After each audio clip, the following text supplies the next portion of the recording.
नमस्कार, मी वृषाली कदम. जय महाराष्ट्राच्या एन्काउंटर या खास कार्यक्रमामध्ये आपल्या सगळ्यांचं स्वागत आहे. आज एन्काउंटरमध्ये एक अशी असामी आलेली आहे की त्यांच्याकडे पाहिलं तर तसे ते शांत, संयमी असे आहेत, बुद्धिजीवी आहेत आणि अभ्यासू म्हणून त्यांच्याकडे पाहिलं जातं. आता हे सगळं सांगितलं तुम्हाला असं वाटत असेल की भाजपमधून एखादी व्यक्ती आपल्याकडे आलेली आहे, मात्र ही बुद्धिजीवी व्यक्ती ही शिवसेनेची आहे.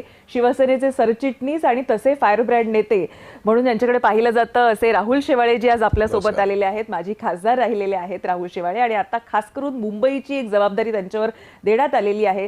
सर्वाधिक जे नगरसेवक आहेत ते शिवसेनेचे मुंबईतून निवडण्याची जबाबदारी त्यांच्यावर एक मोठी जबाबदारी दिलेली आहे. तर या सगळ्यावर आपल्याला खरं तर निवडणुकीच्या माध्यमातून चर्चा करायची आहे. एन्काउंटरमध्ये खूप खूप स्वागत आपलं. धन्यवाद. जसं मी म्हटलं की महानगरपालिका हा तुमच्या जवळचा विषय राहिलेला आहे. अनेक वर्ष तुम्ही तिथं काम केलेलं आहे, स्टँडिंग कमिटी चेअरमन पासून, म्हणजे अगदी नगरसेवकापासून ते स्टँडिंग कमिटी चेअरमन ते थेट खासदारकी, का मोठा तुमचा लांब पल्ला राहिलेला आहे. म्हणजे गल्ली ते दिल्ली हे खरंच तुम्हाला ऍप्लिकेबल होतं असं म्हटलं तर वावगं ठरणार नाही. आत्ताची परिस्थिती पाहता किती मोठं चॅलेंज वाटतंय तुम्हाला आणि किती प्लस पॉईंट्सही वाटतात तुम्हाला, की तुमचे प्लस पॉईंट्स काय आहेत निवडून येण्याचे? आता ह्या निवडणुकीला चॅलेंज, प्रत्येक निवडणुकीला चॅलेंज असतंच, पण चॅलेंज वाटत नाही. त्याचं महत्त्वाचं कारण म्हणजे महायुती. ह्यावेळी महायुतीचा जो समन्वय आहे तो योग्यरित्या असल्या कारणामुळे ही निवडणूक एवढी चॅलेंजेबल वाटत नाही आहे. आणि दोन्ही पक्षांनी ह्याला प्राधान्य दिले की महायुतीचा उमेदवार जिंकला पाहिजे आणि 150पेक्षा जास्त महायुतीचे उमेदवार जिंकले पाहिजे. त्यामुळे आमच्या जागा वाटपाच्या बाबतीत पण आम्ही प्राधान्य दिलं जिंकणारा उमेदवार. त्यामुळे ही निवडणूक अत्यंत सोपी याकरता झालेली आहे की दोघांमध्ये समन्वय असल्या कारणामुळे आणि दोघांनी युतीच्या उमेदवाराला जिंकण्याचं प्राधान्य दिल्यामुळे. जर एकमेकांमध्ये कुरघोडी असली असती तर संख्यामध्ये वाद झाला असता. तसं न होता तुमचा भाजपाचा उमेदवार काय शिवसेनेचा उमेदवार, हा एक महायुतीचा उमेदवार आहे, तो जिंकावा या दृष्टिकोनातून दोघे एकत्रित्या प्रयत्न करतोय. म्हणून ही निवडणूक अत्यंत सोपी नाही, पण जिंकण्याजोगी आणि जिंकेल असा एक विश्वास निर्माण करणारी निवडणूक झाली आहे. मला असं वाटतं शेवाळेजी, सगळ्यात मोठा टप्पा तुमच्या समोर होता तो म्हणजे एकतर जागा घेण्याचा. होय, बरोबर. तर मला असं वाटतं की ती लढाई ही तुम्ही जिंकलेली आहे. आता पुढची लढाई उमेदवार जिंकून आणण्याची आहे. तर पहिली लढाई कशी होती? आणि पहिली लढाई अत्यंत म्हणजे बौद्धिक होती. कारण भारतीय जनता पार्टी, आपल्याला सर्वांना माहिती आहे की संख्याबळ जास्त असल्या कारणामुळे विधानसभेचं आणि विशेष करून त्यांचे आमदार मुंबईत जास्त असल्या कारणामुळे त्यांचं जागेच्या बाबतीतला दावा हा जास्त होता. आणि 2017च्या निवडणुकीची जर तुलना केली तर भारतीय जनता पार्टीच्या कमळ चिन्हावर निवडणूक लढलेले आणि जिंकून आलेले आणि धनुष्यबाणावर निवडून आलेले असे दोन संख्या जर बघता तर त्यात तो इक्वल शेअर त्यात होता. परंतु दुर्दैवाने 2024ची परिस्थिती बदलल्या कारणामुळे भारतीय जनता पार्टीचा दावा मोठा होता. म्हणून आम्ही त्यांना विनंती पहिली केली होती की कारण एकमेकाच्या विरुद्ध निवडणूक लढली होती, त्यामुळे कमळाच्या विरुद्ध धनुष्यबाण ज्या ठिकाणी जिंकलेलं आहे त्या ठिकाणी धनुष्यबाणाला प्रायोरिटी द्यावी आणि आम्हाला त्या ठिकाणी आमचा उमेदवार द्यावा अशी विनंती केली होती. परंतु पहिल्याच टप्प्यात त्यांनी त्याला अनुकूलता दिली नाही. मग आम्ही त्यांना ही मागणी केली की जे धनुष्यबाणावर निवडून आले ते 39 लोक ज्यांनी शिवसेनेत प्रवेश केला आहे, मुख्य नेते एकनाथ शिंदे साहेबांच्या नेतृत्वावर विश्वास ठेवून, आणि जे 21 जण जे शिवसेने व्यतिरिक्त आहेत इतर पक्षाचे ज्यांनी शिवसेनेत प्रवेश केला आहे, असे मिळून 60 जे सिटिंग नगरसेवक आहे, याला तुम्ही पहिल्या टप्प्यात क्लिअर करा. तर त्यांनी मान्यता दिली नाही. तर त्यांनी 50पासून सुरुवात केली होती आणि 50च्या पुढे जातच नव्हते, 55पर्यंत अडकले होते. परंतु ज्यावेळी त्यांना आम्ही सांगितलं की एकनाथ शिंदे साहेबांनी ह्या सर्वांना प्रवेश दिला आहे आणि या सर्वांना शब्द दिला आहे की तुम्हाला निवडणुकीत पुन्हा एकदा आम्ही प्राधान्य देऊ, त्यामुळे त्यांच्या शब्दाला मान देऊन तुम्ही पहिले 60 तरी क्लिअर करा. त्यानुसार 60 क्लिअर झाले आणि बोलता 90 झाले. टप्प्याने तुम्ही क्लिअर झाले. बरोबर. पण हे किती कठीण असतं, कारण आपण पाहिलं की मधल्या काही काळामध्ये सर्वाधिक पक्षप्रवेश हे तुमच्याच पक्षात झालेले आहेत. त्यामुळे इतक्या लोकांना ज्या काही आशा घेऊन ती माणसं तुमच्या पक्षात आलेली आहेत त्यांना जागा देणं किंवा योग्य ते स्थान मिळवून देणं हे किती टफ आहे. कारण आता सरचिटणीस आहात तुम्ही पक्षाचे, त्यामुळे किती कठीण जातं. नाही, हे कठीण यावेळी झालं याकरता की 2017ला ना 227 वॉर्डवर भारतीय जनता पार्टीचे उमेदवार होते आणि शिवसेनेचे उमेदवार होते. त्यामुळे 84 जागा व्यतिरिक्त त्यांचे जे उमेदवार आहेत ज्यांनी 227 इतर जागांवर लढले तर ते यावेळी इच्छुकच होते. त्यामुळे त्यांच्याकडे पण 227 उमेदवार होते, आमच्याकडे पण 227 उमेदवार होते. इच्छुकांची गर्दी यावेळी खूप होते. आणि दुसरं महत्त्वाचं कारण 8 वर्षानंतर ही निवडणूक होते, त्यामुळे कार्यकर्त्यांमध्ये पण थोडा सहनशीलता त्यांची संपली होती आणि त्यांना एक उत्सुकता होती कधी महानगरपालिकेची निवडणूक होईल आणि कधी आम्हाला उमेदवारी मिळेल. त्यामुळे एकेका वॉर्डमध्ये आता आमच्या 227 वॉर्डचा आम्ही मुलाखतीचा कार्यक्रम ज्यावेळी ठेवला साधारण 2700पेक्षा जास्त इच्छुक उमेदवार आले. म्हणजे एकेका वॉर्डमध्ये 40 असतील 50 एवढे इच्छुक आले. तर त्यामुळे खूप पक्ष नेतृत्वाला पण उमेदवारी निश्चित करताना खूप कठीण परिस्थितीतून जावं लागलं. कित्येक जण नाराज पण झाले, परंतु माननीय मुख्य नेते एकनाथ शिंदे साहेबांनी ते सर्वांना समतोल होईल असा निर्णय घेतला. पण मला सांगा, केवळ आता आपण पक्षाचे सरचिटणीस आहात त्यामुळे इतर महानगरपालिका देखील आपण पाहिलेल्या आहेत. जो उद्रेक आपण पाहिला, जो बंडखोरांचा उद्रेक होता किंवा ज्यांना उमेदवारी इच्छा होती की अनेक वर्ष काम केलं, आमचं काय चुकलं असा एक साधारण आवाज, एक सूर हा लोकांकडून आलेला. किती कठीण झालेलं ह्या बंडोबांना थंडोबा करेपर्यंत, किती दमछाक झाली तुमची? खूप कठीण झालं. दमछाक तर खूप झाली, कारण शेवटी कार्यकर्ता आणि त्यांच्या जीवावरच संपूर्ण पक्ष असतो. कारण खासदारकीची निवडणूक झालेली आहे, आमदारकीची निवडणूक झाली, आता ही कार्यकर्त्यांची निवडणूक आहे आणि कार्यकर्त्यांच्या निवडणुकीला 10 कार्यकर्ते इच्छुक असताना एका कार्यकर्त्याला न्याय देऊन बाकीच्यांवर अन्याय करणं ही एक अत्यंत कठीण निर्णय घ्यावा लागतो. परंतु तरी शिवसेनेची एक शिस्त आहे आणि माननीय मुख्य नेते एकनाथ शिंदे साहेबांचं नेतृत्व असं आहे की एकाला जरी न्याय दिला तर त्या 9 जणांना तिकीट नाही मिळालं तर त्याचं राजकीय पुनर्वसन कसं करायचं असा फॉर्म्युला त्यांच्याकडे आहे. म्हणून सगळेजण त्यांच्या नेतृत्वावर विश्वास ठेवतात. त्यांना विविध महामंडळ असतील किंवा इतर राजकीय जी पदं असतील त्याच्यावर त्यांचा राजकीय सन्मान होईल या आमचा एक प्लॅन आम्ही बनवला. त्यामुळे बहुतेक बंडखोरांनी आमच्या प्रतिसाला साथ दिली. पण तिकडे संजय राऊत म्हणतायत की तुम्ही सगळ्यांना पैसे देऊन थंड केलेला आहे बंडखोरांना आणि आता बिनविरोध निवडणुका तुम्ही जिंकताय. नाही, ह्या गोष्टीचा ज्या दिवसापासून माननीय मुख्य नेते एकनाथ शिंदे साहेब मुख्यमंत्री झाले तेव्हापासून ह्याच गोष्टीचा उल्लेख वारंवार केला जातो, पैसे देऊन. मग ज्यावेळी होतो सोबत तेव्हा ह्या गोष्टी कळल्या नाहीत का? तेव्हा पण या गोष्टी पैसे देत होते की तसं वाटत असेल तर त्यांनी बोलायला पाहिजे ना. तेव्हा पण दिले नव्हते आणि आत्ता पण दिले नाहीत. हे एक नेतृत्व आहे, नेतृत्वावर विश्वास आहे. पैशाने माणसं विकत घेता येत नाही, हे प्रेमाने माणसं विकत घेतात. शिंदे साहेबांनी एक विश्वास निर्माण केला आहे, कार्यकर्त्यांना एक प्रेम दिलेलं आहे. जसं मी उल्लेख केलं की 10 कार्यकर्त्यांना एखाद्याला तिकीट मिळेल तर 9 जणांना राजकीय न्याय कसा मिळेल, त्याचं राजकीय पुनर्वसन कसं होईल असं त्यांनी केल्यामुळेच हे सगळे बंडखोरांनी साथ दिलेली आहे. हे अजूनही त्याच मनस्थितीत आहेत, पैशाच्याच मनस्थितीत आहे. ह्यांनी आपल्यातून लोक का जातात ह्याचं अजूनपर्यंत आत्मचिंतनच केलं नाही आणि त्याच झुणकीतून अजून तेच वक्तव्य करून त्याच गोष्टींचा पुनरुच्चार करत आहेत. हे असेच राहतील शेवटचा माणूस जाईपर्यंत आणि लोक तीच माणसं शिंदे साहेबांना जोडली जातील आणि त्यांच्या नेतृत्वावर विश्वास ठेवून शिवसेनेत प्रवेश करतील. पण आता हे 2 बंधू एकत्र आलेले आहेत, तुम्ही पण पाहिलं असेल, चहा नाश्ता सगळं एकत्र सुरू आहे. आता एकत्र मुलाखती देखील देणार आहेत. कसं बघता या एकत्रीकरणाचा? पक्ष म्हणून तुम्हाला तुमच्या उमेदवारांना फटका बसेल? नाही, कुठलाही नाही. हे 2 बंधू एकत्र झाले, 2 कुटुंब एकत्र झाले. त्यामुळे 2 कुटुंब आणि 2 बंधू म्हणजे मराठी माणूस नाही आहे. मी वारंवार या गोष्टीचं बोलतो की 2 बंधू म्हणजे मराठी माणूस नाही, ठाकरे म्हणजे मराठी माणूस नाहीत, शेवाळे पण मराठी आहेत, फडणवीस पण मराठी आहेत, शिंदे पण मराठी आहेत, भोसले मराठी आहेत, तुम्ही पण मराठी आहेत सगळे आणि इतर सगळ्या पक्षात मराठी माणूस आहे. त्यामुळे केवळ मराठी ह्या त्यांच्या अस्तित्वाची लढाई आहे, त्यांच्या कुटुंबाची ही शेवटची लढाई आहे. ती वारंवार ते मराठी माणसाचं भावनिक आव्हान करून जोडली जाते. त्यामुळे तसा काही परिणाम होणार नाही. लोकांना माहिती आहे आपल्या मुलांसाठी, आपल्या मुलांच्या भविष्यासाठी हे दोघे बंधू एकत्र झालेले आहेत. मराठी आता त्यांचं सगळ्यांचं वयाचं बघाल तर वयाचं जनरेशन 60 वर्षानंतर मराठी माणसाचाच विषय अजूनपर्यंत राहील. मग 60 वर्ष सगळ्यांनी दोघांनी काय केलं हा पण प्रश्न निर्माण होऊन जातो ना पूर्ण. आता आपण जर सविस्तर बघायचं झालं तर बरीच वर्ष ही शिवसेनेची सत्ता राहिलेली आहे, आपण देखील ती जवळून पाहिलेली आहे.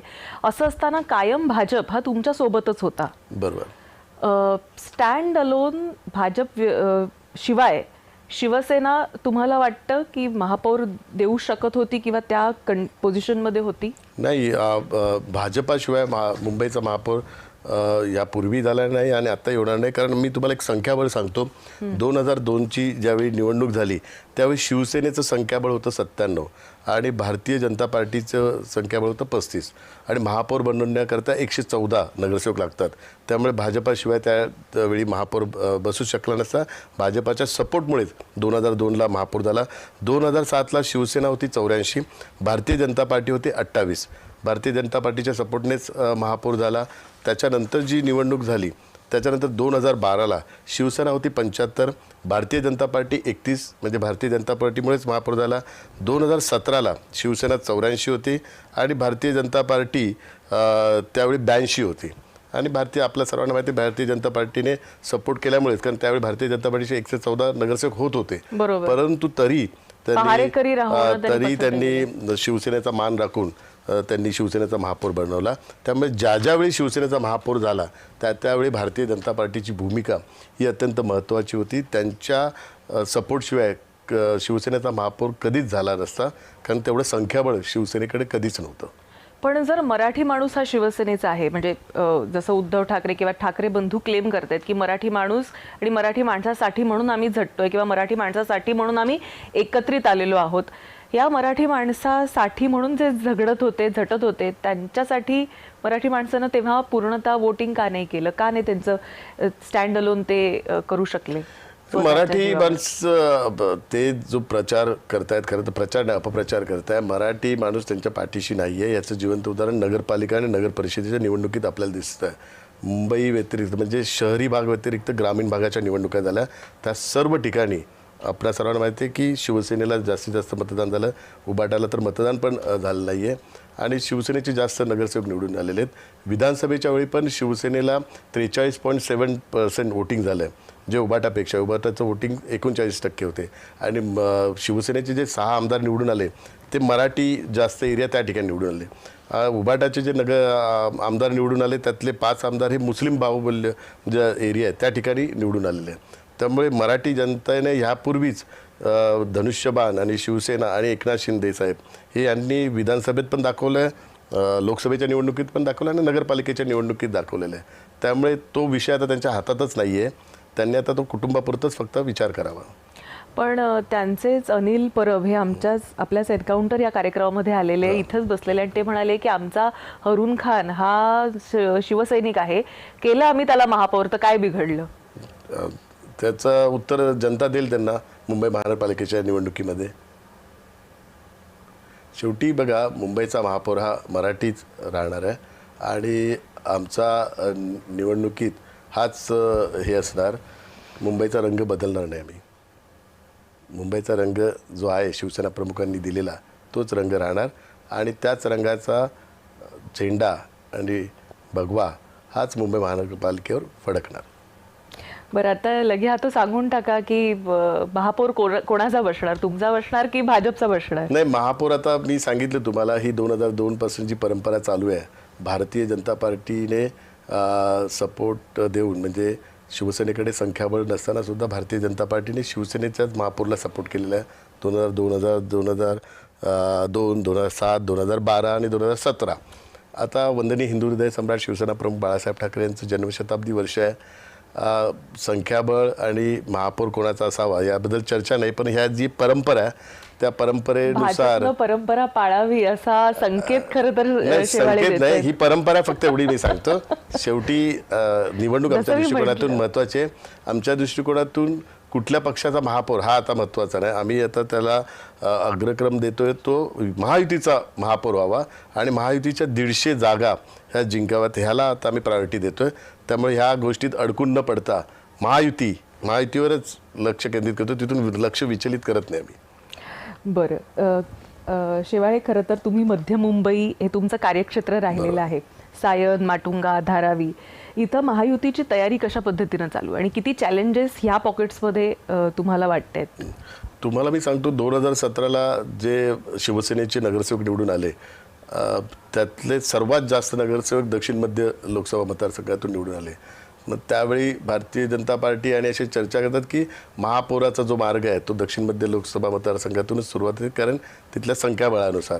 त्यामुळे तीच परिस्थिती ह्यावेळी पण निर्माण करून जास्तीत जास्त शिवसेनेचे नगरसेवक आणि महायुतीचे पण, भारतीय जनता पार्टीचे पण नगरसेवक, त्यामुळे महायुतीचे नगरसेवक जास्त आणि त्यापेक्षा शिवसेनेला जास्त नगरसेवक कसे निवडून येईल अशी आम्ही पूर्ण रणनीती केलेली आहे. 6 विधानसभा त्यामध्ये येत आहेत आणि त्या ठिकाणी संघटनात्मक बांधणी पण आम्ही चांगली केलेली आहेत आणि सिटिंग आमचे नगरसेवक त्यात जास्त आहेत. त्यामुळे मला विश्वास आहे की जे गेल्या वेळचं संख्याबळ आहे ते अजून वाढवण्यासाठी आम्ही प्रयत्न करणार.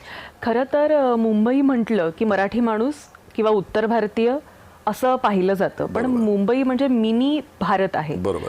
जिथे म्हणजे उत्तर भारतीय पण आहे, दक्षिण भारतीय पण आहे, इतरही 18 पगड जातीची माणसं इथं आहेत आणि बरीच वर्ष वसलेली आहेत. तर ह्या समीकरणाकडे कसं पाहता आणि ह्याचा शिवसेनेला खरंच फायदा होईल की नुकसान होईल असं वाटतं? नाही, याचं ही सर्व गणित आहे ना लोकसभेच्या निवडणुकीपासून संपूर्ण चेंज झाली. यापूर्वी 2014ची निवडणूक असेल किंवा 2019ची निवडणूक असेल त्यावेळी हे सगळे एक संघ होते, पूर्ण एक संघ होते. परंतु 2024च्या निवडणुकीत आता हे सगळे कास्टमध्ये विखुरले गेले. त्याचं उदाहरण मी सांगतो. यापूर्वी आम्ही उत्तर भारतीय संमेलन घ्यायचो तर सर्व उत्तर भारतीयांना आमंत्रित करून हे करायचो. परंतु यंदा 2024च्या निवडणुकीत यंदा पहिल्यांदाच दिसून आलं की इंडिया अलायन्सचे जेवढे पार्टनर होते आणि त्यांच्या ज्या कास्ट म्हणजे उत्तर प्रदेशमधल्या कास्ट त्यांच्या सपोर्टिंग होत्या त्यांनी इकडे कास्ट बघूनच वोटिंग केलं. तर पहिली वेळ मुंबई ही कास्टमध्ये डिवाईड झाली. त्या काँग्रेसच्या घाणेरड्या प्रचारामुळे त्यांनी जातीय राजकारण त्या ठिकाणी खेळलं आणि त्याचं प्रतिबिंब आता तुम्हाला महानगरपालिकेच्या निवडणुकीत पण दिसून येईल. सगळेजण त्या कास्ट फॅक्टरवर इंडिया अलायन्सच्या जेवढे अलायन्स पार्टनर आहे त्याच्यावर आता धारावीत जर बघाल तुम्ही तर धारावीत DMKचे जे अलायन्स पार्टनर आहेत आणि ज्या कास्ट आहे ज्या तामिळनाडूमध्ये त्याचं चित्र तुम्हाला धारावीत पण दिसून येतं. त्यामुळे आता देशाच्या राजकारणाचं जो काही परिणाम आहे ते तुम्हाला मुंबईत दिसून येतील आणि ते मुंबई महानगरपालिकेच्या निवडणुकीत पण तुम्हाला दिसून येतील. पण ते तुम्हाला प्लसमध्ये जातील? साहजिकच प्लसमध्ये जातील, कारण राज्य सरकारच्या काही ज्या योजना आहेत, आता लाडकी बहीण योजना असेल तर लाडकी बहीण योजना ही धर्म कास्ट याला सोडून एक वेगळ्या लेवलला गेली आणि त्यामुळेच विधानसभेला मतदान जास्त आलं. तर ह्या सर्व गोष्टींचा परिणाम दिसून येईल. राज्य सरकार असेल किंवा राज्य सरकारने इन्फ्रास्ट्रक्चर रिलेटेड जे जे विषय केलेत त्यानुसार महायुतीच्या पाठीशी हे सर्वजण उभे राहतील. पण ह्यावेळी तुम्ही खास करून असं म्हणताय की जरी ते साऊथ इंडियन लोक असली तरी सुद्धा ती शिवसेनेकडे झुकतायत किंवा झुकू शकतात. बरोबर. असं एक नवीन थिअरी या निमित्तानं तुम्ही समोर येत आहे, कारण मला असं वाटतं की शिवसेना ही आता बदललेली आहे, थोडी प्रगल्भ झालेली आहे आणि कुठेतरी प्रॉमिसिंग वाटतं. असं वाटतंय का की इतरही जातीचे म्हणजे केवळ मराठी भाषिक नाही किंवा उत्तर भाषिक नाही, कारण मला असं वाटतं उत्तर भारतामध्ये महाराष्ट्र सोडून सुद्धा आपण निवडणुका लढलेल्या आहेत. त्यामुळे केवळ उत्तर भारत नाही पण दक्षिण भारतामध्ये सुद्धा इतर राज्यातील. आता याचं उदाहरण म्हणजे एकनाथ शिंदे साहेबांनी जेव्हा CM होते त्यावेळी मुंबई रिलेटेड जेवढे विषय झाले त्यामुळे त्यांना माहिती आहे की डेव्हलपमेंट ही महायुतीच करू शकते, कारण केंद्रात महायुतीची सत्ता आहे, राज्यात महायुतीची सत्ता आहे. जर मुंबई महानगरपालिकेत मुंबईतले आमदार असतील आणि खासदार उबाटाचे असतील ते लोकांना हे सांगतात की आमची सत्ता नाही केंद्रात, आम्ही काही करू शकत नाही. धारावीत पण कित्येक वेळा असंच उदाहरण आलं पूर्ण. त्यामुळे लोकांना आता कळून चुकलं की यांना मतदान करून काय फायदा नाही, भावनिक आव्हानाच्यावर बळी नाही ठरायचं. डेव्हलपमेंट जर करायची असेल तर ही महायुतीच करू शकते. म्हणून हे सर्व राज्यातली लोक आता महायुतीच्या पाठीशी आहेत. तुमच्या लोकसभा मतदार क्षेत्रामध्ये खास करून कामगार वर्ग मोठ्या प्रमाणात आहे. गेल्या 30 वर्षांमध्ये तो सतत BMC मध्ये शिवसेनेला वोट देतोय.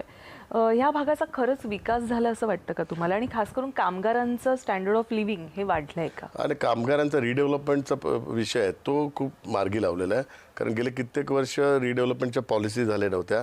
तर एकनाथ शिंदे साहेब ज्यावेळी मुख्यमंत्री होते, देवेंद्र फडणवीस साहेब पण मुख्यमंत्री असताना आणि आत्ता पण देवेंद्र फडणवीस साहेब मुख्यमंत्री असताना ह्या राज्य सरकारतर्फे धोरणात्मक निर्णय खूप झाले.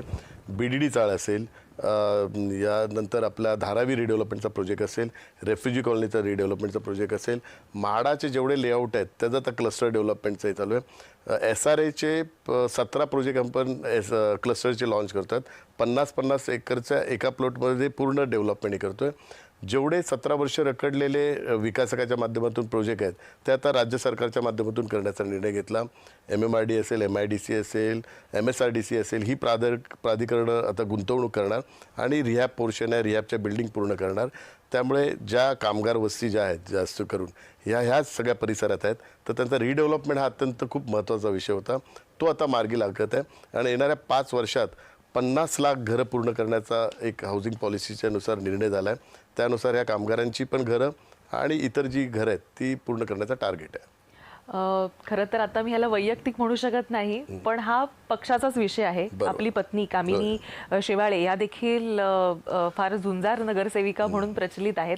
यावेळी मात्र त्यांचं तिकीट कापलेलं आहे आणि घरातूनच कापलं, म्हणजे तुम्ही सरचिटणीस असताना तिकीट कापलं गेलेलं आहे.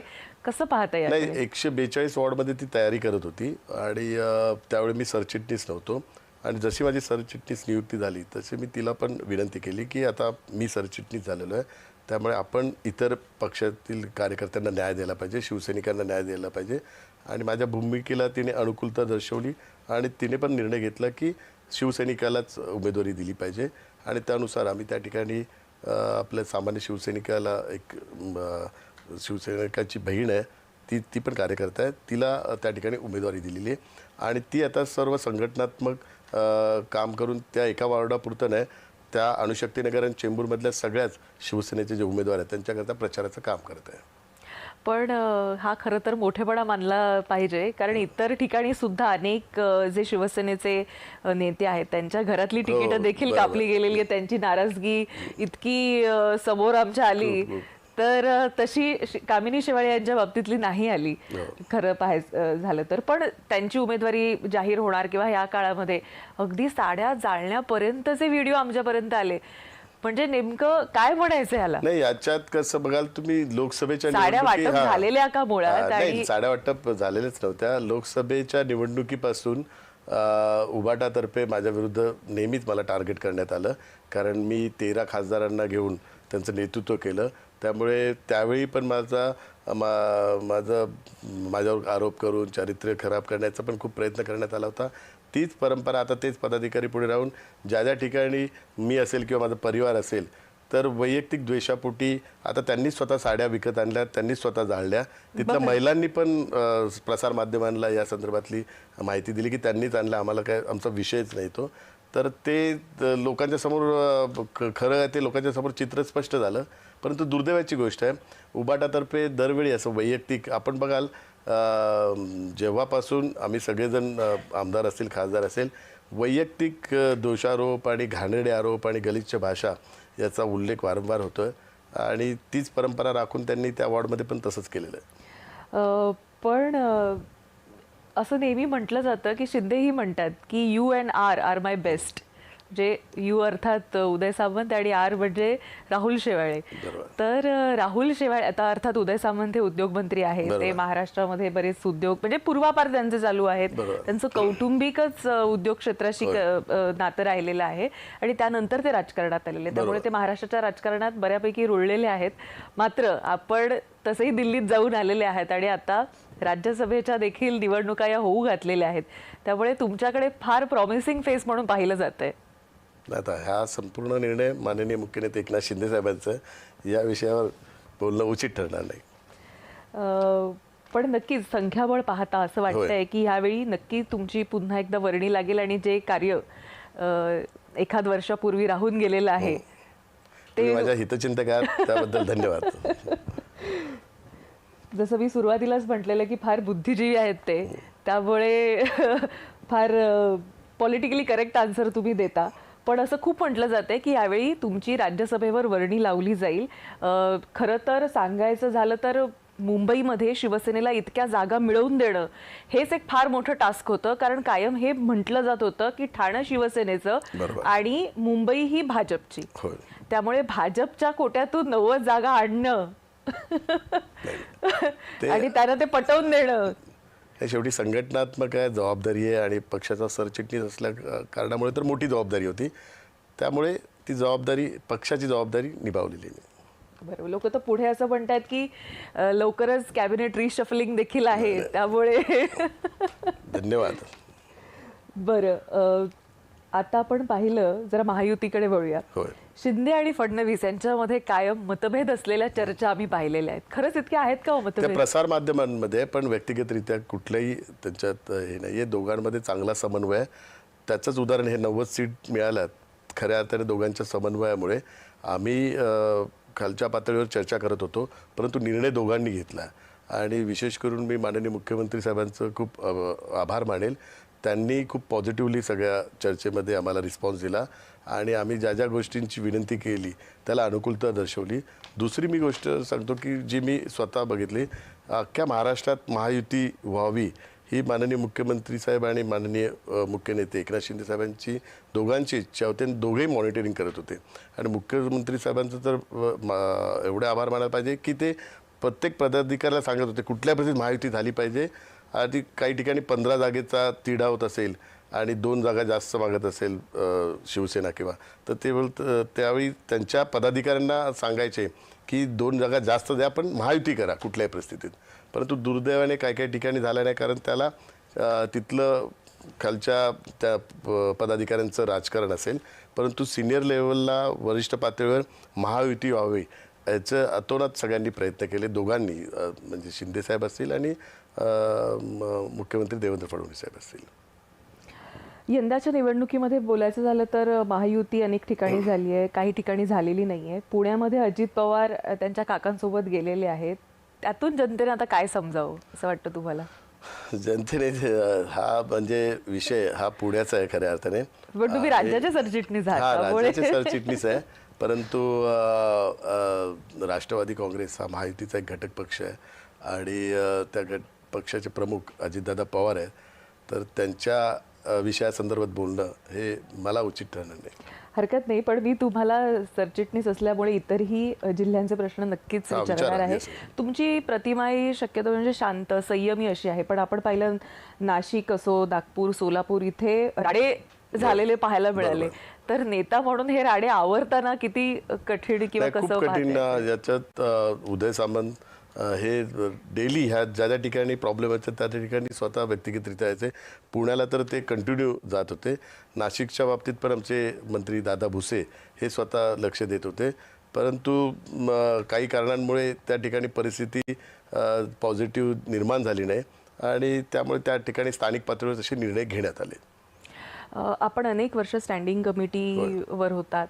मुंबईमधल्या असल्या कुठले असे 3 मुद्दे आहेत जे अद्यापही त्याच्यावर समस्यावर समाधान मिळालेलं नाही असं तुम्हाला नाही? मुंबईतला सर्वात महत्त्वाचा मुद्दा म्हणजे डेव्हलपमेंट प्लॅन. आपण दर 20 वर्षाचा मुंबई शहराचा एक डेव्हलपमेंट प्लॅन बनवतो आणि त्या डेव्हलपमेंट प्लॅनमध्ये सर्व गोष्टी असतात ज्या इंटरनॅशनल नॉर्म्सप्रमाणे, ज्या मुंबईच्या इन्फ्रास्ट्रक्चर रिलेटेड, ज्या मुंबईच्या समस्यांचं निराकरण सोल्युशन त्या डेव्हलपमेंट प्लॅनमध्ये असते. ट्रॅफिक रिलेटेड असेल, वॉटर रिलेटेड, सिवेज रिलेटेड, आपलं पब्लिक ट्रान्सपोर्ट, सगळ्या इवन एन्व्हायरमेंटच्या आपल्या ह्याच्या संदर्भातलं त्या पण सर्व गोष्टी आहेत. त्याचं सोल्युशन सगळं डेव्हलपमेंट प्लॅनमध्ये असते. पण दुर्दैवाने डेव्हलपमेंट प्लॅनच इम्प्लिमेंट होत नाही. ऑल ओव्हर वर्ल्डला तुम्ही बघाल तर त्या सिटीने नवीन काय केलं, त्यांनी फक्त त्यांचा डेव्हलपमेंट प्लॅन आहे तो विदिन टाइम पिरियडमध्ये इम्प्लिमेंट केला असेल. शांघाय असेल, सगळ्या. आणि त्याच्यामध्ये अमेंडमेंट सुद्धा जरा तो टाइम फ्रेम पण आता मुंबईत काय होतं, मुंबईचा डेव्हलपमेंट प्लॅन इम्प्लिमेंट करायची अथॉरिटी मुंबई महानगरपालिकेची आहे. पण मुंबईत डिफरंट अथॉरिटीज आहेत, ज्या सेंट्रल गव्हर्नमेंटच्या आहेत, ज्या स्टेट गव्हर्नमेंटच्या आहेत. मग मुंबई म्युन्सिपल कॉर्पोरेशनला डेव्हलपमेंट प्लॅन इम्प्लिमेंट करण्याकरता खूप टेक्निकली अडचण होतात.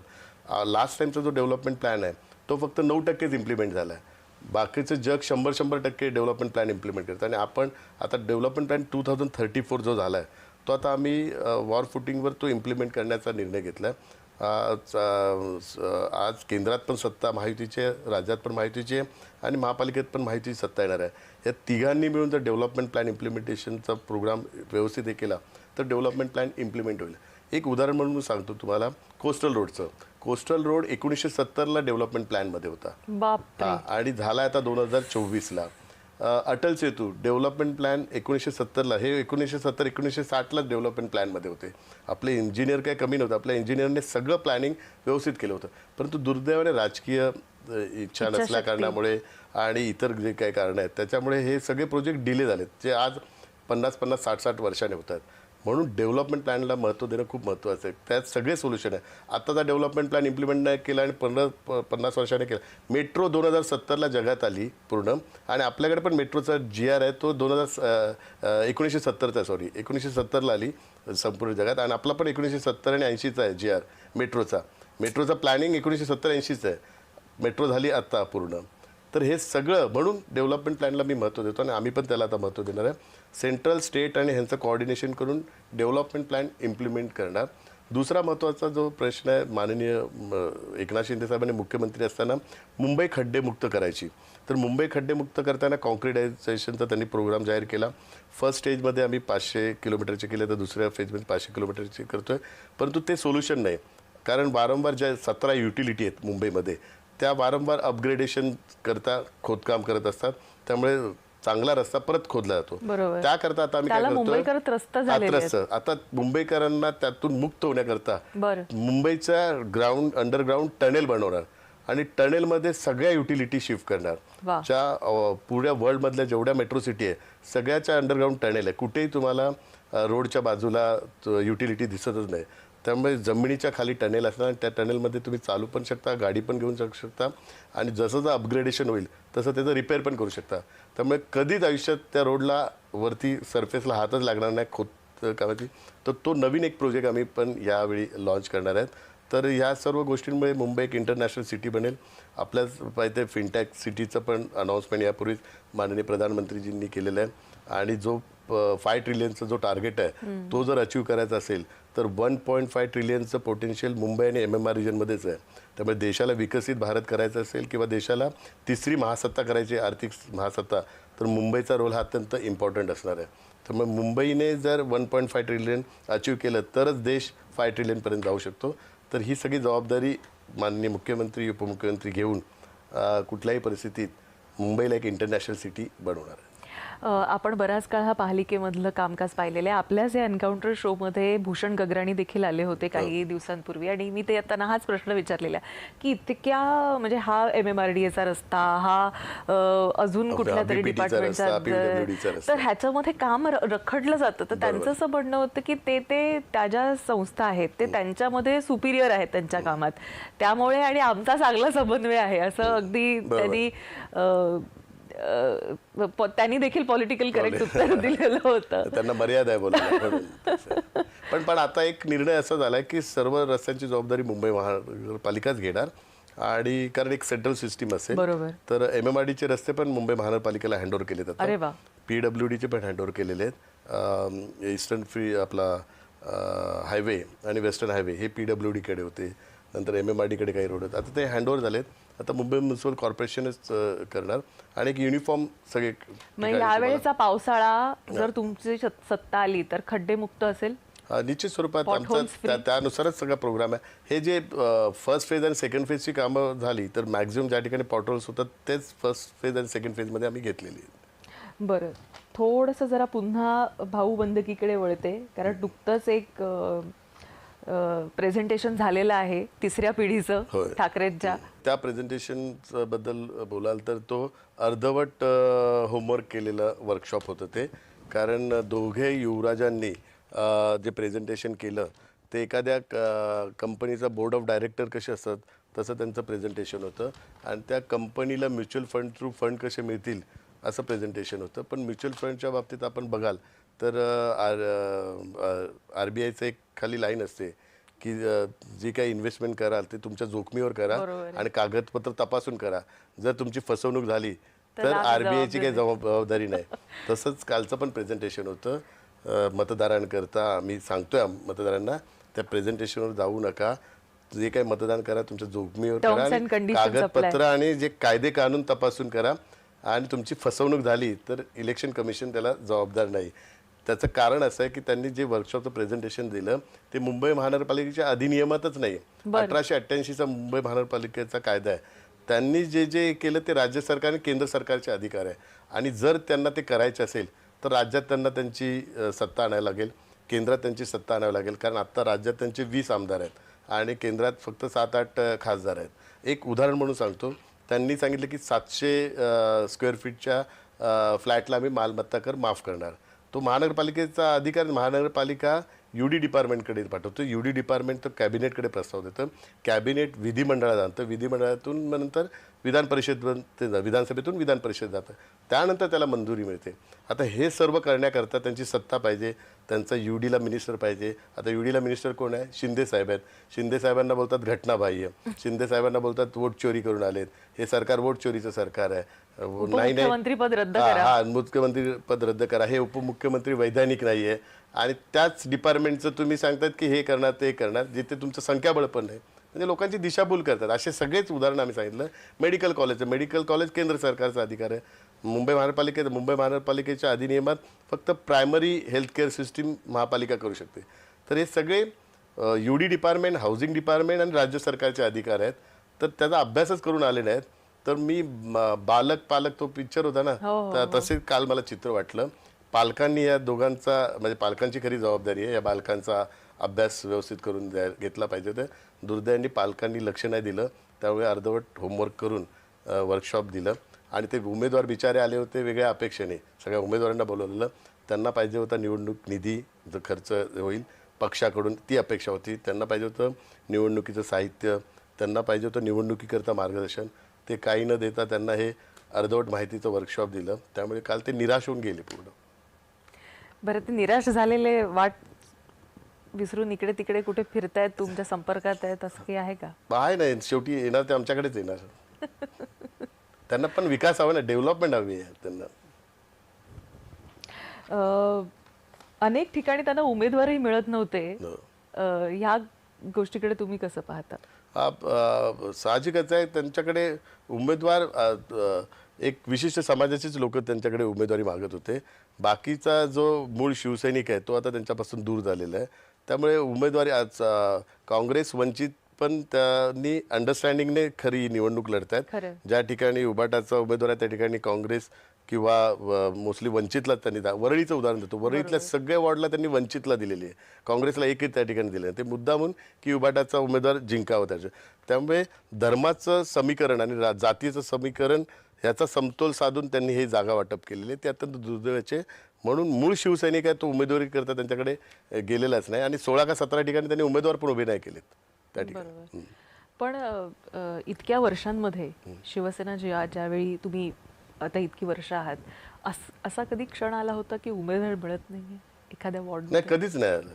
मी बोललो आता 2700 इच्छुक उमेदवार आले इथे आणि तिथे उमेदवारच मिळत नाही, ही दुर्दशा आहे, ही अधोगती आहे. बरं, तुम्ही नेमके कुठले मुद्दे घेऊन यावेळी इलेक्शनला सामोरं जात आहे? लोकांना नेमकं काय प्रॉमिस करत? नाही, आम्ही निवडणूक ही 2 मुद्द्यावर हे करतोय. इन्फ्रास्ट्रक्चर डेव्हलपमेंट आणि हाऊसिंग रिडेव्हलपमेंट हा मुंबईचा अत्यंत महत्त्वाचा विषय. मुंबईचं इन्फ्रास्ट्रक्चर, जसं मी डेव्हलपमेंट प्लॅनचा उल्लेख केला, डेव्हलपमेंट प्लॅनमध्ये मुंबईच्या इन्फ्रास्ट्रक्चरकरता पूर्ण प्लॅनिंग केलेलं आहे. कोस्टल रोड आपण एक्सटेंड करत आता भाईंदरपर्यंत घेऊन जात आहेत.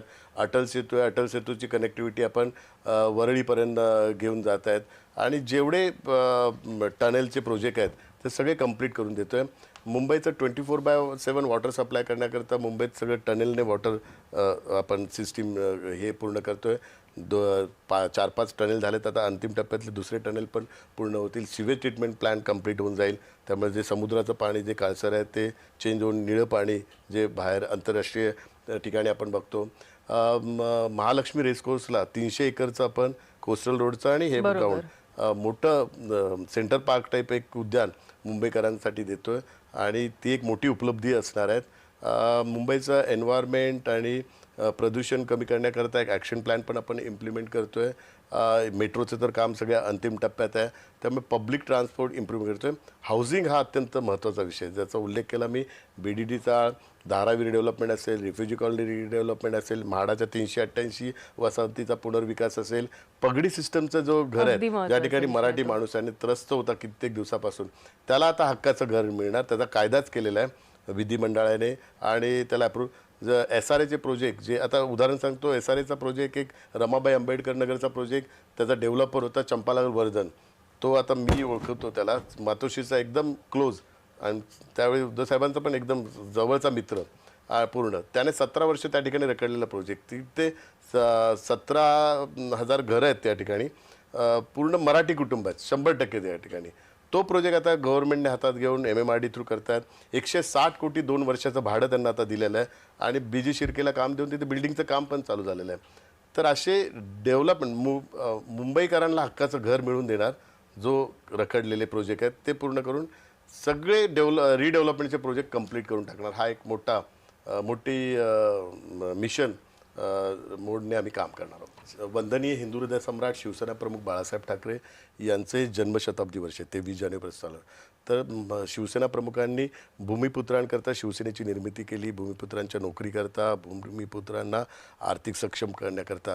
तर त्यांचा जो तो मूळ उद्देश होता तोच या शताब्दी वर्षात साध्य करण्याकरता एक पंचवार्षिक योजना आम्ही सादर करणार आहोत. माननीय मुख्य नेते एकनाथ शिंदे साहेब त्याची घोषणा करतील. मराठी युवकांना, भूमिपुत्रांना नोकरीच्या संदर्भात, उद्योगाच्या संदर्भात नवीन पॉलिसी आम्ही बनवतो आहे. गृहनिर्माणची पण आम्ही पॉलिसी बनवतो आहे. कित्येक अशा केसेस झाल्या की जे आपले भूमिपुत्र आहेत, मराठी माणूस आहेत, त्या काही गृहनिर्माण संस्थांनी त्यांना फ्लॅट देण्याकरता विरोध केला.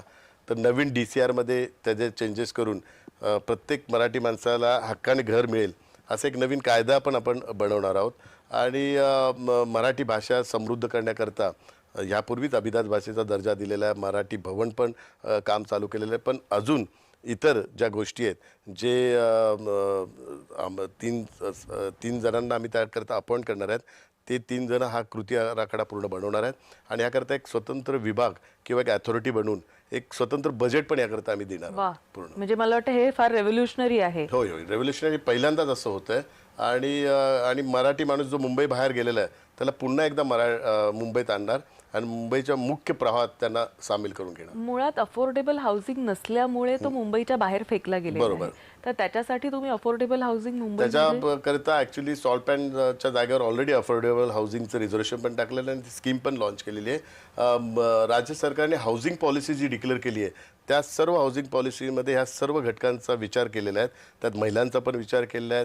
ज्या कामावर जाणाऱ्या महिला आहेत त्यांना पण घराची सोय देण्याच्या संदर्भातला आहे. मुलांच्या संदर्भात सगळ्या छोट्या छोट्या गोष्टींचा बारीक विचार करून हाऊसिंग पॉलिसी बनवलेली आहे आणि ती हाऊसिंग पॉलिसी येणाऱ्या 5 वर्षात इम्प्लिमेंट करू.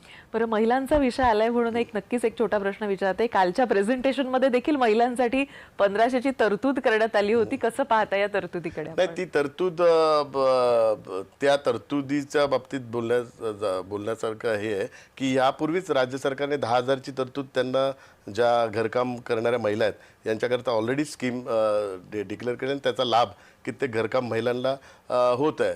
त्यामुळे त्यात काही नवीन नाही आहे. त्यांचा मी बोललो ना अर्धवट होमवर्क केलेलं आहे. आणि लाडक्या बहिणींचा पण लाभार्थी ह्याच महिला आहेत, घरकाम करणाऱ्या महिला आहेत. आणि राज्य सरकारचा नियम आहे की एखादी जी स्कीम आहे ती लाभार्थीला एकदाच मिळू शकते. 2-2 स्कीमचा लाभ एखाद्या लाभार्थीला मिळू शकत नाही. तर या गोष्टीची पण त्यांनी जाणीव करून ठेवायला पाहिजे. परंतु महायुतीने ह्यापूर्वीच ह्या घरकाम करणाऱ्या महिलांची काळजी घेतलेली आहे. 10,000ची स्कीम असेल, लाडक्या बहिणीची स्कीम असेल आणि अजून कित्येक स्कीम त्यांना लाभ होईल असं डिक्लेअर केलेल्या आहेत. खरं तर तुमच्याकडे चॅलेंजेस भरपूर आहेत आणि प्रचारासाठी म्हणून मला असं वाटतं की सकाळपासून जे तुम्ही बाहेर पडताय ते मला वाटतं की शेवटी रात्री उशिरापर्यंत देखील आपल्या छोटेखानी बैठका, पक्षाच्या बैठका ह्या चालू असतात. या सगळ्यामधून वेळ काढत तुम्ही आज जय महाराष्ट्राच्या स्टुडिओमध्ये आलात आणि आम्हाला वेळ दिलात एन्काउंटरसाठी. त्याबद्दल आपले अनेक आभार आणि यासोबतच अनेक शुभेच्छा तुम्हाला प्रचारासाठी आणि पुढच्या तुमच्या वाटचालीसाठी देखील. कारण जसं आपण मिड जानेवारीपर्यंत येऊ, 16 तारखेला निकाल आउट होईल, त्याच्यानंतर लगेचच मला वाटतं फेब्रुवारी-मार्चमध्ये राज्यसभेच्या देखील निवडणुका होऊ आता घातलेल्या आहेत. त्यामुळे तिकडे देखील महाराष्ट्रातून 6 जागा ज्या जाणार आहेत, 6 खासदार जे जाणार आहेत, त्यामध्ये तुमचा चेहरा हा अर्थातच जसं मी म्हटलं की संख्याबळाच्या दृष्टीनं देखील आणि पक्षामधला प्रॉमिसिंग चेहरा म्हणून देखील फार महत्त्वाचा आहे, ज्याच्याकडे पाहिलं जात आहे. आणि अर्थात मुंबईची एवढी मोठी जबाबदारी तुम्हाला देण्यात आलेली आहे, खास करून त्याबद्दल त्या जबाबदारीसाठी देखील आणि त्या वाटचालीसाठी देखील शुभेच्छा. एन्काउंटरमध्ये आता वेळ झाली इथेच थांबायची, कुठेही जाऊ नका, पात्रा फक्त जय महाराष्ट्र.